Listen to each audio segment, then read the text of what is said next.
I'm Maura Aarons-Mele. You're Meredith with an exclamation point. I know. I wanted to bring some joy into this morning. Meredith. I Ah, see a sitcom in your name. I know. It's like back to back, you and Totally. I. I'm so happy to be here with you. Audience, hello. A reminder, I can't see you on LinkedIn. If you have questions, pop them in. Comments. We would love to hear from you. We'd love to hear where you're from. We'd love to hear if you have your own questions or your own story, your own journey with Ozempic or Wegovy or anything fun like that. So, this is your time. I'm going to talk to Meredith, and if we see questions, we'll take them. But Meredith, can you just tell the audience who you are? Sure. It's so nice to not see you all. I have to believe you're there because I I can't know it's actually weird. see it, but it's great. You know what? I believe you're there. I have faith. I My name is Meredith Arthur. I live in the Bay Area. It's a bit overcast here today. I work in technology. I work at Pinterest. I am the chief of staff of Pinterest Innovation Lab, which is named 220. And I also am the founder of Beautiful Voyager, which is a podcast and site, and there's a book all about the same topics that Moira covers. She and I really get each other in this world. We do. We vibe off each other. And one of the things that I want to talk about today is that you and I are both sort of public processors of our own Great point. journey. And a lot of listeners increasingly send me questions and stories about their own journeys. And should I go public with this? What should I do with this? And so I'd love to talk about that a little bit. But I called you up and asked you to do this LinkedIn Live with me, which will also be on the podcast feed for the Anxious Achiever, because you wrote a beautiful newsletter. All your newsletters are beautiful, and I really recommend everyone go and sign up for Meredith's Substack, Beautiful Voyager. But you wrote an email titled "Wegovy is like the SSRI of the body." I think that was roughly the title. And I'm just going to read what you wrote. One of the sentences. In addition to going up on Wegovy, which we'll talk about, I'm going down on Lexapro. Go you.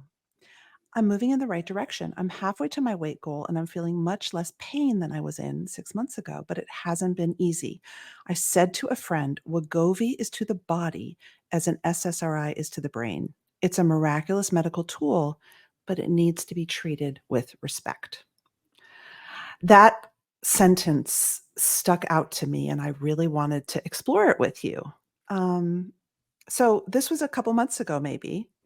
How are you doing Well, now? can I just say, Yeah. first of all, thank you so much for reading my newsletter because to your point about being a public processor, when you go through things and you write them about yourself, you're always concerned that you're overly self-centered or Mhm. self-obsessed.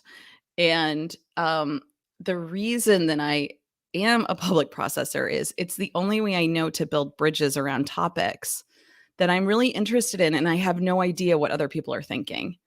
And a lot of my confusion, even as a child, was like, this is what's in my head. What's in the people around me? What are they experiencing? What are they thinking? With really having no idea. And so the reason I decided to write the piece was because my husband one morning said to me, you know what? There seems to be a lot of hypocrisy around Wegovy in particular. We should say what Wegovy is. Yeah, let me say what Wegovy is first of all. Wegovy is is made of the same medication that Ozempic is. Ozempic has had more media coverage. Wegovy is a semi-glutenade. I think that's how it's pronounced.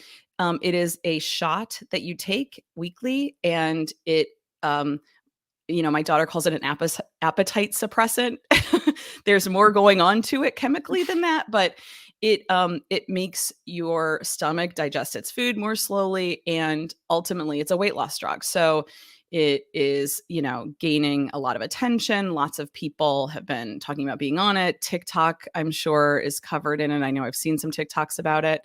And it is something that I sort of surprised myself and went on back in February after having a hysterectomy. So Mm. I had been in a state of uh, denial, maybe is the right way to put it, or I knew I was gaining a lot of weight through my uh, endometriosis and um, pelvic floor congestion, through all of these issues that led to my hysterectomy. I knew that I wasn't moving around very much. I was in pain all the time and my body was changing, but I had almost given up on it. Mm. And so the hysterectomy helped me change my perspective. And in fact, the first time I ever saw what I weighed was the day I went in for my surgery. So I was being weighed right before the surgery to know how much medication I'd be given, like during the surgery. And it was the first time I looked down, and I don't know what it was about that moment, and saw what I weighed. I had actually always asked to not see it. I didn't want to know it. I thought it would just add negative chatter into my brain to be thinking about my weight. And so at this moment, I was able to see it. I don't know if it was because I felt so supported, or like that this was a moment of medical reckoning. Mm. And what I saw was I had gained 60 pounds Wow. in about 4 years. I knew roughly. I mean, I really had not looked at my weight ever. Wow. And so I, after going through the surgery, realized like, okay, maybe I can feel okay. Maybe I can feel better. What does that look like? What's that like? And I talked with my sister-in-law and my brother about my weight. I was staying with them for my surgery. And it was the first time I'd ever said this, I've gained 60 pounds in 4 years. I don't even feel connected to my body. I don't know what's happening. And that's when I started hearing more about Wegovy and Ozempic and started on the journey of learning about it. I feel like I'm just Sarah. talking. Yeah. No, I love it.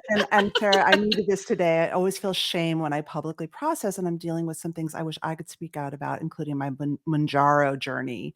Thanks, Sarah. Manjaro is a sister Yes, medicine. absolutely. It's not semi-glutenate, but it's within the family. And in fact, Manjaro was the first one that I thought, this is the one I should be on. I didn't know anything. I'm still learning so much about this. But yes, Sarah, All agree. these It's like, names. does anyone even care? Who wants to talk about my weight? Like, I know. I will say two things as we get into this. One is that I'm always nervous to talk about weight. It is I mean, for God's sake, when the world is literally burning, why we are all so fixated on weight, I do not know. I always say, like, if I could give back the hundreds and thousands of hours that my brain has wasted on worrying about my weight, I'd probably win a Nobel Prize, but whatever. Um, Weight is a minefield Yeah. in this country. Weight is a minefield when it comes to professional identity and how we show up at work. And so weight is something that I am fascinated by, body image and identity, totally fascinated. My own eating issues are super complicated. I have like a lot of compulsions around exercise. I have been on a diet since I was 11 years old. I have a lot of stuff.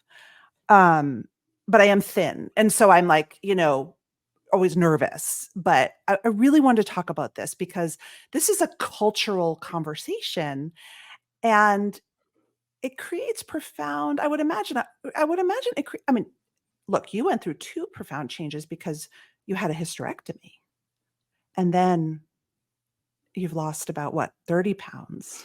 Yeah, at this point, I've lost 35 pounds. But at the same time, this is not something that started in the past couple of years in terms of radical body experiences. I would say that Mm. the first experience I had, and you and I actually, I re-listened to our interview together, and I mentioned it on our interview, which is I had a Topamax experience years ago in Me too. 2015, um, where I had lost 40 pounds by being on this migraine medication called Topamax. And that really, and again, like SSRIs, I had to go through a lot of medication experiences to reckon with my relationship with medication. I had to learn about side effects. I had to learn that like it's not a forever decision. It's an ever evolving relationship with medication. And Topamax is the one that did that for me. Topamax was the one that just had such insane side effects to me. It changed my personality. It changed how I behaved in the world and my body.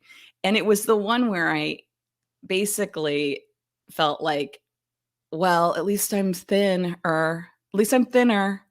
My personality may be gone. My husband may want to leave me, but at least I'm thinner, Oh which God. is disgusting. That is so And messed up. But it's yes. so messed up. And it's not even something that I talked about. I mean, it's more that other people talked about it to me. Like everyone was asking me, what'd you do? What did you do? What are you on a diet? What's this diet? I had my LA based friends Oh. saying like, you know, tell me more about Topamax. Like what? And I was like, well, I'm a zombie and I drift off for minutes at a time. I forget my words, but yeah, I lost some weight. So, that's like, the thing. didn't That's Maria why Callas SSRIs. I mean, didn't Maria Callas ingest tapeworms to stay thin? Forgot about that. You're I right. always have this image of this diva going, Oh my God. this horrible snake You're in her right. body. You're right. You're right.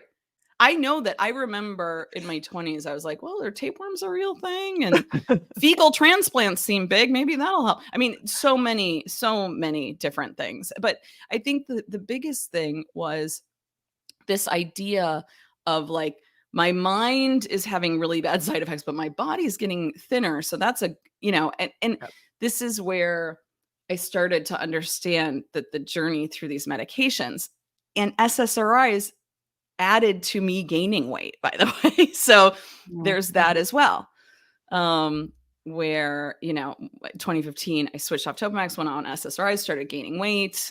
It's all just this mesh of issues and topics and things to discuss. Why were you excited in your email? You wrote, I've gone down on Lexapro. Yeah. You were So on 20 I and you don't, went down to 5. I And, think and actually what I meant, the thing is, I'm always the first to say, like, have you explored medication? Like, I have absolutely zero stigma around medication. I think medication, again, can be an amazing tool, one that I'm very grateful for. I have been on Lexapro since 2015. I am now only on 5 milligrams, so I've gone down quite a bit. wow. And it's more that I was proud of myself for navigating the going down than anything else, because every time you go down, you have a bunch of different side effects. I don't feel like there's any big, like, win to being off of Lexapro. I'm not like I need to be off Lexapro at all. What I'm looking for is, to always explore my experience with the side effects, with the like, what's it like to be off Lexapro at this point? I don't have to be on it forever. Like, things have changed since 2015. I'm in a different mental space. I Mhm. have more tools. I have more coping tools and lots of other things. So, and pain always has driven why I've made my decisions. So, my migraines, my nausea, my pain lessened so much from the hysterectomy that Mm. I said to myself, maybe I can try being off Lexapro. Let's see. You said that you were ready somehow to listen to your body Yeah. at that moment. It had been I think I relate to the idea that your body sometimes is screaming at you, being like, "Just Screaming. fucking I'm listen to taking me you down. already." I always describe it like that with the migraines. I'm taking you down. Um, and that you said that, like, you often just didn't listen for I didn't even years. know what listening was. Huh. Like remember that? I don't know if you remember, but I said, my mind was like a balloon on a string, and everything that I thought I was up in this balloon, and my body was just down here completely disconnected. Yeah. And so, I think, in 2015, with my diagnosis of generalized anxiety disorder, I started to listen to all the signals that my body was sending me in the form of all these symptoms and, nausea, lightheadedness, fainting, migraines. I mean, I had done everything I could not to listen to these things. So I started to learn how to listen to them. And I feel like I just keep going deeper with it. And Mm. this weight thing is like the next level down. And I'm lucky to be able to do that because of Wegovy, actually. Like, I don't even know without Wegovy if I would have been able to get to where I am now with this relationship, because it lowers food noise. This is something people talk a lot about with Wegovy. It lowers food noise in your head, meaning you are no longer thinking, what's my next meal? What did I eat? Should I be eating that? Should I not be eating that? It just silences that. Oh my God, that sounds like a miracle. It is kind of a miracle. It is a miracle. Oh, It is. it lowers the food noise. When did you first notice that chatter was gone or lessened? Quickly. And Quickly. I have a friend who may even be here with us right now who went on it a month ago, and she said within 2 days she noticed the food noise was going down. But I quickly, now for me, because I whatever my nervous system, however it was built biologically, I'm going to be I'm going to feel a lot of things. So I had nausea immediately. I had like a lot of the side effects. So it took time to adjust to get to the point where only the food noise was like the thing I really noticed was down, if that Huh. makes sense. It took longer for me, but other people have said it's faster. Listeners, send us a comment, send us a question about your experience, food noise. I'm still stuck on that because that is just the perfect. More, it's like freedom. I Mm, mean, the emotional relationship, and again, like SSRIs, the emotional relationship of letting go of some of this baggage, um, because of the physical experience. That's why, to me, the comparison is so stark. And also, what I was going to say earlier was the reason I decided to write the post is because my husband said to me, I think there's a lot of hypocrisy or confusion from people about how to talk about this, because we've been told body positivity is very important. So everyone wants to be, um, and rightly so, they want to be supportive. They want to be embracing of bodies, of all bodies, which I do too. And I want to be embracing of my own body. And yet at the same time, you have a lot of people who are suddenly losing weight, and you're seeing it, and you're seeing people looking differently, and but they're not necessarily saying it. So a lot of celebrities oh you'll God. see are like, it's food and, it's diet and exercise. I I just love finally Mindy figured it Kaling, but out. for God's sake, lady. I mean, It's well, diet and okay, so exercise. I just figured it I out. just I just love being healthy. Yeah, Um, exactly. And I'm like, there's no shame in acknowledging the complexity of this topic. There's no shame in the full range. but there clearly is a lot of shame. And I Well, was there reflecting. should be no shame. Right. I mean, Ruth Marcus at the Washington Post wrote a fabulous, very long first person about her journey with Ozempic. I really recommend.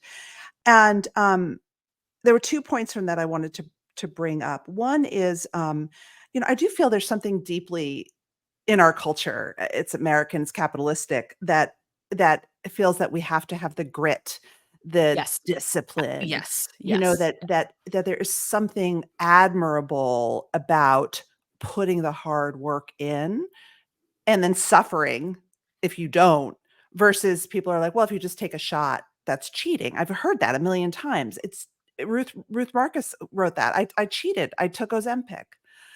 Um, it's so capitalistic to me. I think you're exactly right. One thing I just want to say, in case anyone out there is listening and they're thinking, wait, Ozempic is approved for diabetes treatment. Right. Wegovy is approved by the FDA for weight management. So people may, often you hear like, hey, I'm on Ozempic, and I'm stealing it from people that actually need it for diabetes. Like, we're in the early stages of these drugs, and we're still figuring it out as a society. Um, And when I started this, I thought, oh, I'm going to go on Mounjaro because that's the one I've heard about. And, there are like weight loss spas that help you with getting on Mounjaro. Um, and then when I went to see my doctor and they told me, hey, Wegovy is actually approved by the FDA for weight loss and you can go on that. I just want to mention that because it is sort of a confusing world of these different drugs. And there is some complexity there around making sure that the drugs are available for people who need them, et cetera, et cetera. Yeah, and there's a lot of privilege, and a lot of people go off label Yeah. and pay Yes. privately for these drugs, and so Yes. that's a whole other Yes. ball of wax. Yes. Yes. Yes. Yes. Um, Sarah, okay, I wish some thought leaders would listen to people on this journey when it comes to food noise. The difference between hunger signals and food noise, in my experience, is vast. I get hunger signals on Mounjaro, but I no longer experience the effects of insulin resistance that used to cause me to constantly crave specific things all the time to the point of distraction. Wow. Thank you, Sarah. Great comment. Great comment. Yeah. Um, I Yep, She's yep, right. Yeah. yep. Sarah is filled with knowledge out there. Yes. She's exactly Um, right. She's just saying that um, that there is this tension around don't steal from people who have diabetes, and so again, like different journeys, different drugs. this is another piece of it. I wrote this week about, I went to go get my, novel antipsychotic called Caplyta, which I read I that. feel has been life-changing. My Yeah. insurance is not working right now, and it was $1,800. They applied a discount, it was only $1,200. I thought, this is America. This is everywhere, but I don't wanna focus on health policy. I want to acknowledge it Mhm. and just Mhm. say, um, there are a lot of tensions there. But one of the things that you tied in, which I thought was also fascinating, is your job is to help people grow in creativity. That's literally your job. And you talk a lot about growth mindset and the ability to see experiences for their learning potential. And you wrote, in the past 5 months of my medication up and downs, I've been forced to live my philosophy many times over. That And that for you being able to communicate what you're experiencing gives your experiences shape and purpose, because 'cause you've been really sick as well, and you've been through difficult times. Yeah, I mean, I think that there's something that I'm really fascinated by, and I want to explore it more, which is this idea of how narrative helps us make sense of our lives. Um, that there are sort of two layers that we heal on from trauma. One is physical, biological, and the other is narrative and storytelling. And so it could be said that talk therapy is helping people understand their narrative, helping them make sense of having shared narratives with other people. This is very important to me. This is something that I've realized is crucial and sort of core to who I am, is Mm. not only making my own narrative, because anyone can make any narrative they want, but like testing it with others, like getting feedback, being told, like, I disagree with that. That's not right. I'm married to someone who's always telling me, like, I don't know if that's true. I don't know. Um, because it's not just that you say something, it's that you say it, it's out in the world, and you're understanding through feedback what it actually means. The For that reason, it is very important to me to say things publicly, not just to Mm. myself, because that is where I feel my growth is to have people ask me questions and change my thinking and push back on me. And living that, what I mean by the past 5 months I've had to live it is, you can say a lot of things about growth mindset. You can say like, "It's so important. You really should do it. You really should." But like being forced to feel so sick and laying in bed and saying to yourself like, this is an adjustment of the medication. And understand like this is part of the inputs. This is data inputs for me. That's like living it.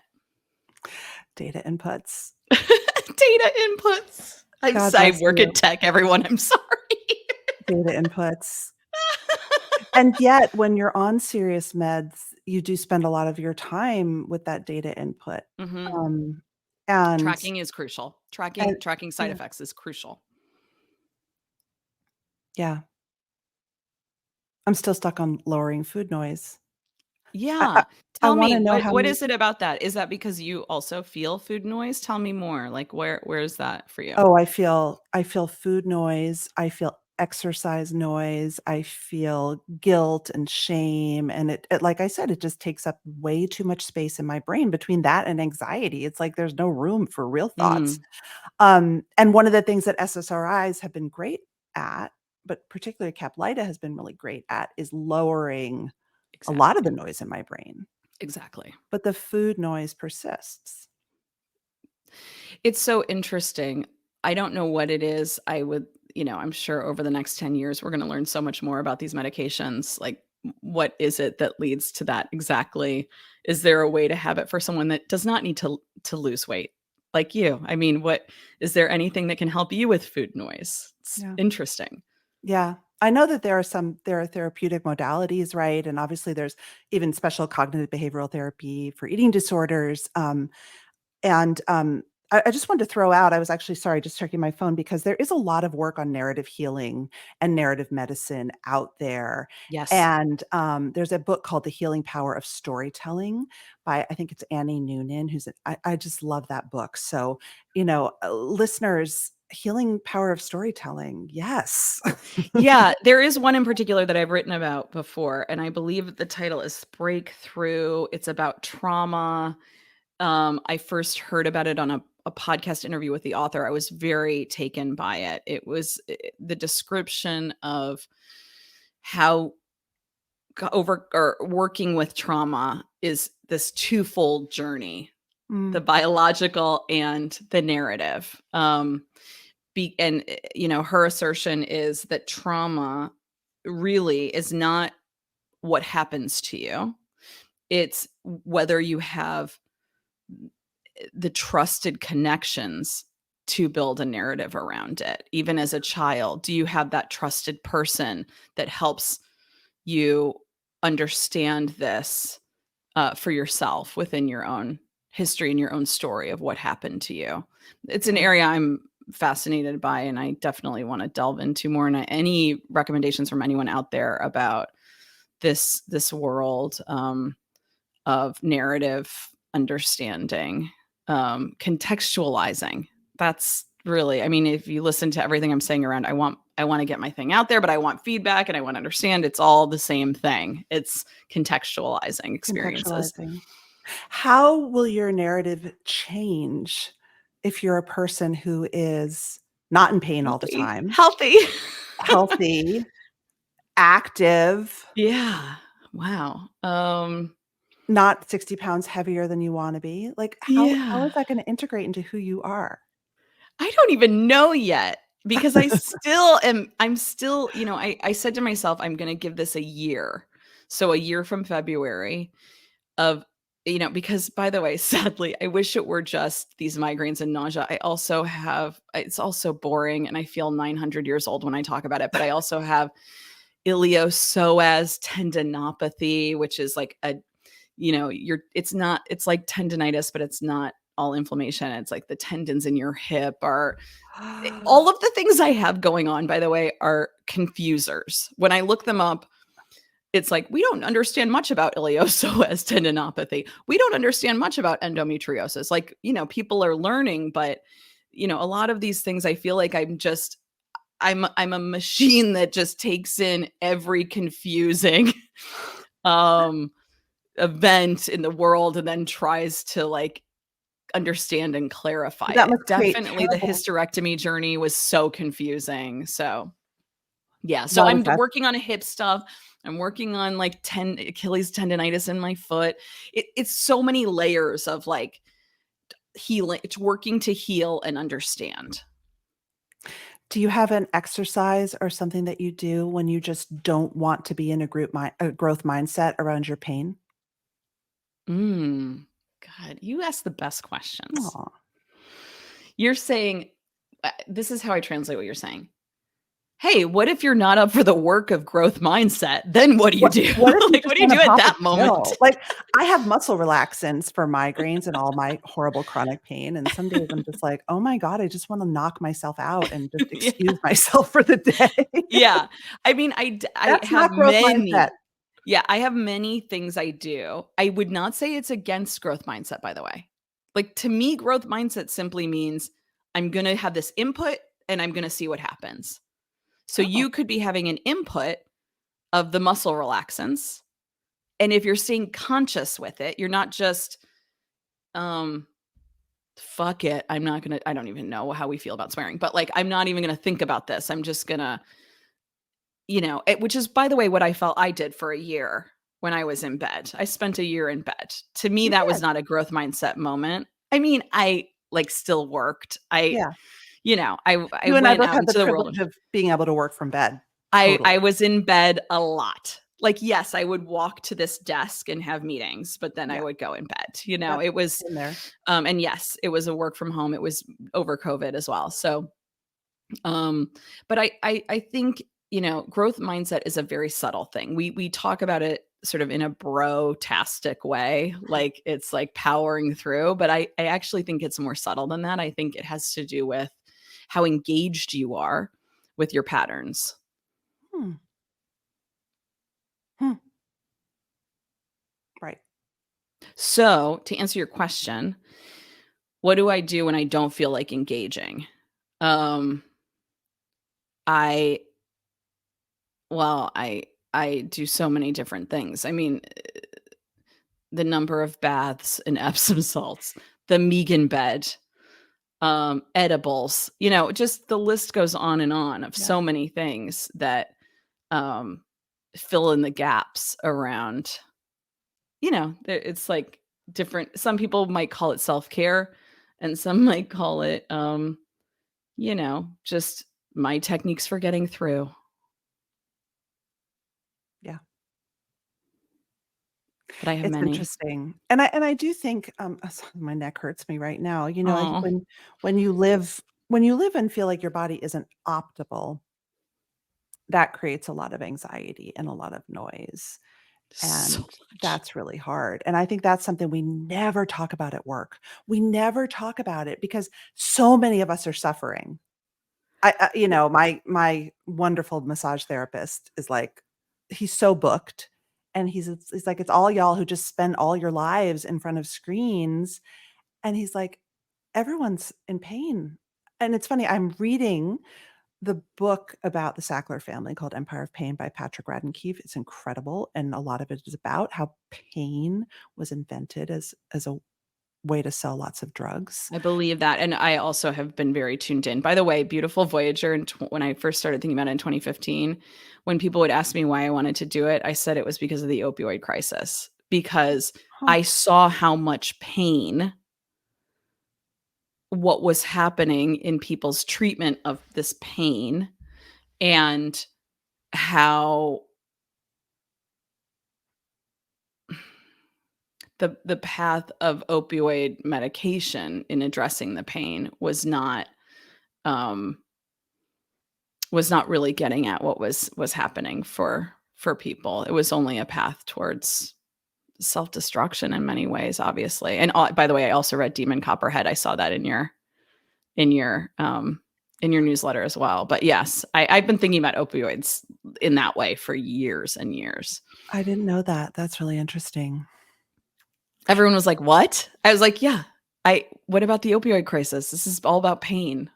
I feel like I was just a slightly ahead of like where our thinking is now on things. Always. Oh, that's your job. It That's is your my job. job. That's what you get paid for. That's right. You're right. You're absolutely right. Okay, I wanna end, we're over time, but I Great. wanna ask you one more question about processing. I think you and I are both people who process in public, but we're also kind of self-conscious about that. Yes. Um, what advice do you have for people who are considering whether they want to include a public narrative about themselves that includes subjects that are traumatic? I would start one thing that I've been doing this year is getting very intentional around who I spend time with and in my own life and tuning into how they make me feel. This has always Mm, been something I've been aware of, but I've been so intentional. I have on my notes app on my phone, like, these are the people. These are the people I want to spend more time with. These are the people that are making me feel this way. And I really recommend that people think about that for themselves and look for 3, look for 2. mm, And it may be super obvious to you. My brother, my best friend. Start by talking to them. Just see about building that narrative for yourself in a very small, intimate way. How does that go? How does it feel? Because when we start writing for the rest of the world, we're extending, hopefully, what we're doing with our people in our life. mhm. So you have to, and I always say you got to be gawky to get graceful. Like in the beginning, it feels weird. You're gawky, you're embarrassing. I have many stories about saying embarrassing things. By the way, last week I wrote a newsletter about being on vacation, and afterwards, and I posted it on LinkedIn. It got like 1 like for a week, and I was like, oh, here we go again. But like I'm like learning over and over. It's fine. Like, I'm talking about these things with the people I love. They're giving me feedback. I'm understanding. I'm writing about it. Doesn't mean every topic is going to hit with everyone. Doesn't mean anyone's going to respond to certain things. I didn't even know you liked the piece about Wegovy. When I Mm, wrote that, I didn't know what the response is. So you will have an impact as you write on people you may not even realize the impact that you have, and you have to have faith, again, faith that that is okay. faith. Yes. You have to believe, like, you have to really, and it takes a long time. So for me now, it's been since 2015. That's a long time of pushing things out into the world and just having faith that people are seeing it. Maybe they aren't, but it doesn't matter if they're not. Keep going, keep going. It's not easy. I wish I could say it's easy. I wish I could say I don't second guess it all the time myself. I do, but I'm still showing up. I'm still here with you. These are things that tell me, like, you're figuring out how to do this in a way, and you're building like a little muscle and a little callus around it so it doesn't hurt quite as much. So again, to answer your question, if you're somebody who is thinking about, how do I start telling my journey, how do I tell my story, start by talking about it out loud Mhm. with a couple of trusted people. Come up with a couple of metaphors that make you laugh. Come up with like what your voice is or around these topics, and then start writing it down and start sharing it. And again, you can go to first to the trusted people, and then you can like start sharing it more widely. I mean, it can take time, and some of it, again, speaking of privilege, is being lucky enough to be in a place where I feel accepted Yeah. by my colleagues to be able to talk about these things. I mean, I feel like my colleagues know me enough that I'm not going to be terribly judged. So again, you're just trying to build people knowing you, people understanding you, being able to contextualize you as well as you sharing your own context. It would be such a gift if we were all able to contextualize each other. I know. I know. I totally agree. Thank you so much, Meredith. Thank you. It was so great to see you. It was so great to spend time with you. Thank you to everyone who's taking the time to listen. Yeah, if you have This a was follow-up, going. leave us comments on LinkedIn Yeah, because we'd love to hear. I would love to hear. Thanks. Thank you.